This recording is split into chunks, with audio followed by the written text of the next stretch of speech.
Preet Marwaha is the CEO and founder of Organic Lives. He started Organic Lives as a means to facilitate change. He currently owns and operates a restaurant along with a food and beverage line of products. Most recently, he opened a takeaway cafe in the Chopra Yoga Center downtown Vancouver. He also spends his time as a personal health coach, teaching at the Organic Lives Education Center and performing public health talks for schools and corporations. Please join me in welcoming Preet Marwaha. Food. Food, for me, my journey with food started 20-some years ago when I was really sick.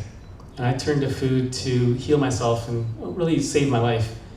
And since then, I've had a much different relationship with food. Over the years, I've learned a lot about our body, how it works, how we grow food, how food interacts with everything on this planet.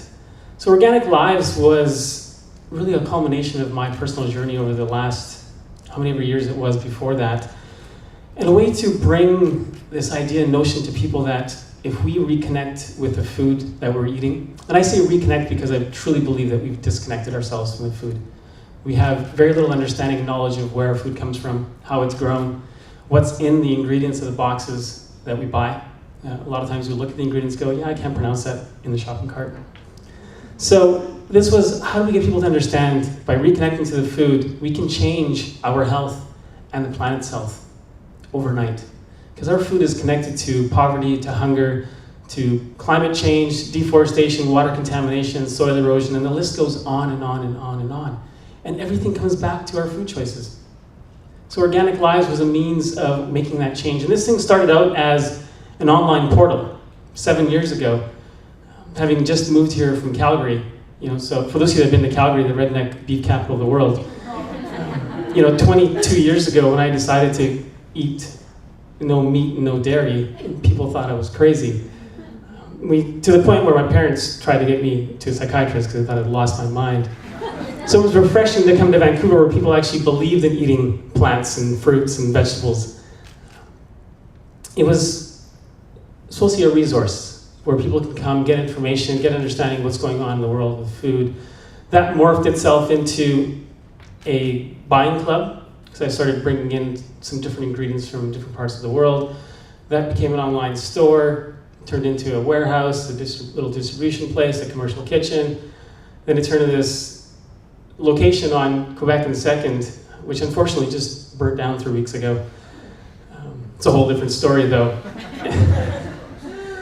And it was the flagship. It was what has really put Organic Lives on the map. It was a place where we built community, where we changed lives, where we brought people together and got married. They met at Organic Lives and ended up getting married. So, from a community perspective, it was really amazing to see what we could put together. What was really more amazing was the impact that we started to have in the community and around the world.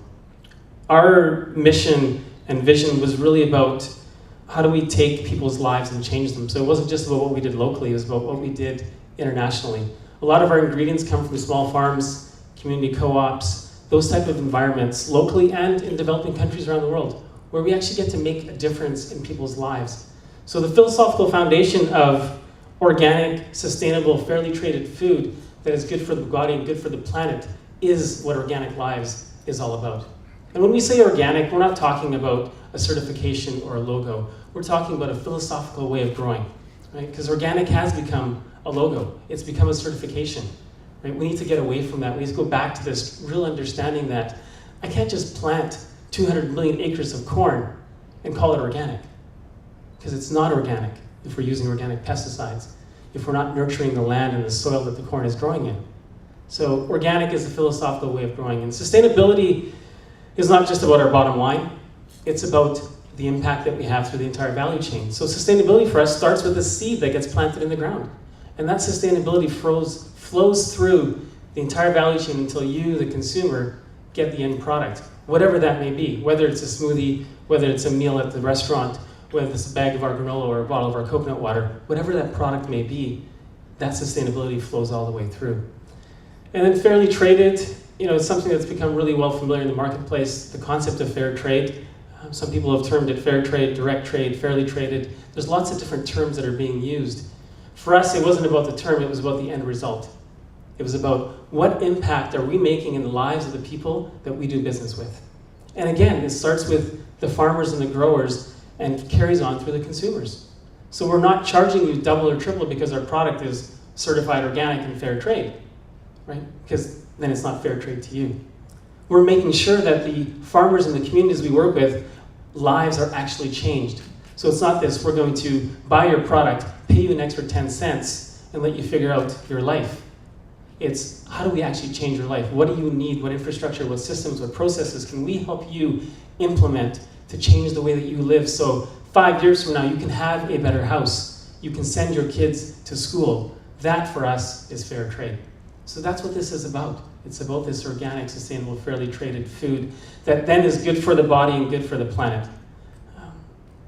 And that is really where I get passionate about is how do we create food that not only tastes good, that looks good, it makes you feel good.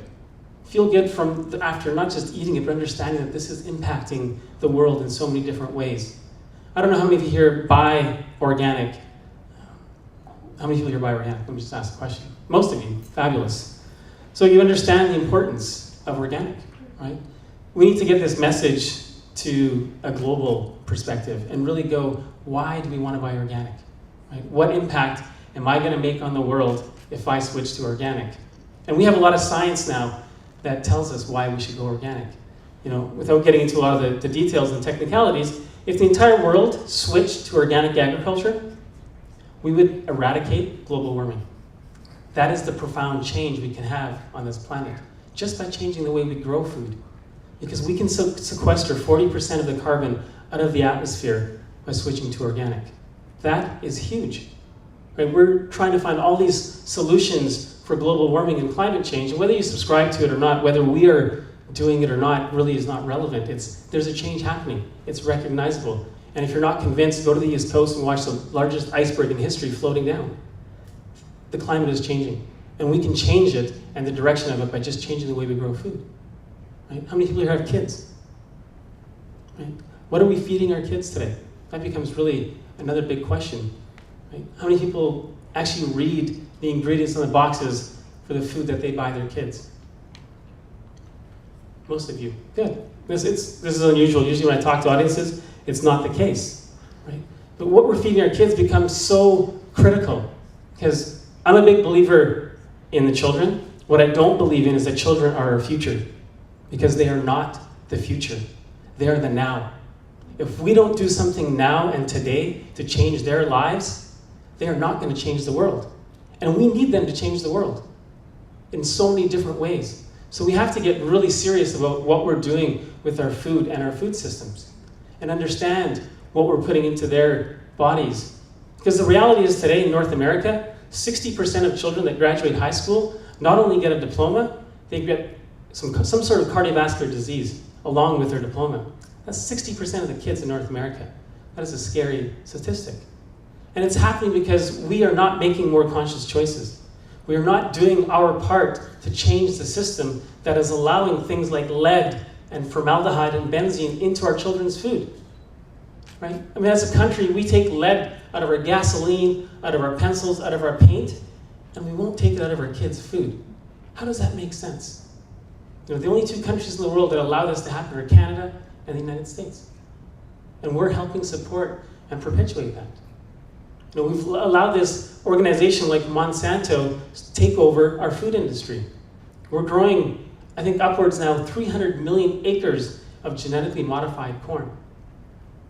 That industry has created a toilet bowl in the Gulf of Mexico where nothing is growing. We have a dead zone larger than the size of New Jersey. Something is not right. Something has to change with what we're doing. And I know a lot of times I get up here and people just kind of look at me with this stare of like, wow, this is pretty depressing. And you know what, it can be. The reality is it's sometimes this type of ideology, this type of change that's required, requires us to get angry, requires us to get upset before we actually make change. Because to go through truth, that acceptance of truth, requires us to go through denial. It requires us to go through violent opposition before we actually get there. So I have no issues with getting people upset, getting you stirred up, getting your emotions going, so you can go out and actually do something different. right? And how do you do something different? You just make simple changes in your life, because that is all that we can do, right? This is not about asking anybody to become anything. I'm not asking you guys to stop doing anything other than becoming more conscious about what it is you're putting into your bodies, your children's bodies. What are we putting back into the planet? Right? What effect is that having? And a lot of times we don't think about it because it's not happening visibly to us. We're not seeing that for every pound of processed meat that we're consuming in North America, 55 square feet of the Amazon rainforest are being burnt down. They don't put that on the package, so we have no idea. Right? This kind of information, though, is important. We need to know. Right? Why are 94 million people starving to death every single year in this world? When North America grows enough food to feed the entire world 5 times over. How does that make sense? Is it our responsibility? I don't know. I feel it's part of my responsibility, and we each have to make that decision. We do have the ability to affect that change, though. We can alter the course. We can shift the balance of power and put it back into the hands of the people, which is us. Right? We should dictate our health. We should dictate what we grow on this planet. We should dictate who controls the food. And it should not be Monsanto. It should be farmers. Right? Our entire civilization has been dependent upon farmers growing our food. Farming used to be the most revered profession in the world. Today we have more prisoners than we do farmers. Right? Where is this shift? Why is the balance shifting? What are we doing as individuals to support the things that we all want? Because one of the things I can tell you is everywhere that I've gone in the world, and I'm getting the sign that I'm almost done, so I'm going to leave you with one last thought. Right? Everywhere I've gone in the world, every talk that I've ever done, whether it was addressing the United Nations or talking to kids in schools, every single person always wants the exact same thing. We all want our health. We all want happiness. We want peace on this planet. Nobody wants to destroy the world. Nobody wants to see people dying of hunger. Nobody wants any of these things. So the question is, what are we doing to prevent this from happening? Right? In life, we end up with very simple options. We live our life out of love. We live our life out of fear. When it comes to making change, there's 2 ways to do it. We can spend our time, our energy, and our resources focusing on the darkness. When I refer to the darkness, it's all the things that we don't like, it's all the things that we don't believe in. So if this represents all of the darkness in the world, the evil, the things that we don't want, you either focus your time and your energy changing this, or you focus your time and energy on building a light around the darkness that shines so bright that the darkness becomes insignificant. Thank you very much.